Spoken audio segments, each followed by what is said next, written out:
एक लहान मुलगी आपल्या 2 हातात 2 सफरचंद घेऊन उभी होती.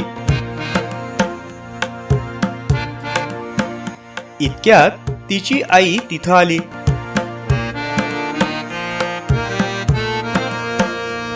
आईला मोठं कौतुक वाटलं. आई आपल्या मुलीला म्हणाली, बाळा, यातलं एक सफरचंद मला दे बरं. तेवढ्यात त्या लहान मुलीनं एका हातातील सफरचंदाचा एक घास खाल्ला. आई काहीच बोलली नाही. पण मग त्या लहान मुलीनं जेव्हा दुसऱ्याही हातातील सफरचंदाचा पण एक घास खाल्ला, तेव्हा मात्र आईला आपल्या मुलीची ही कृती अजिबात आवडली नाही. तिच्या चेहऱ्यावरचे हसू क्षणार्धात मावळलं.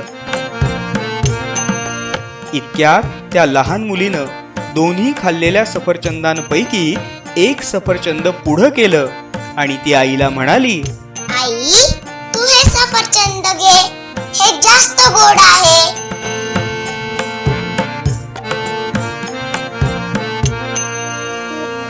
आईच्या डोळ्यात पाणी आलं. तिनं आपल्या लहान मुलीला प्रेमानं कडकडून मिठी मारली.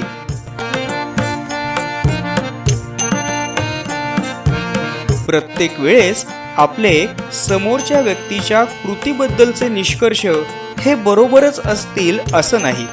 समोरच्या व्यक्तीची कृती पूर्ण होण्याआधी घाईघाईत निष्कर्ष काढून गैरसमज करून घेण्यापेक्षा समोरच्या व्यक्तीला नीट समजून घेतलं पाहिजे.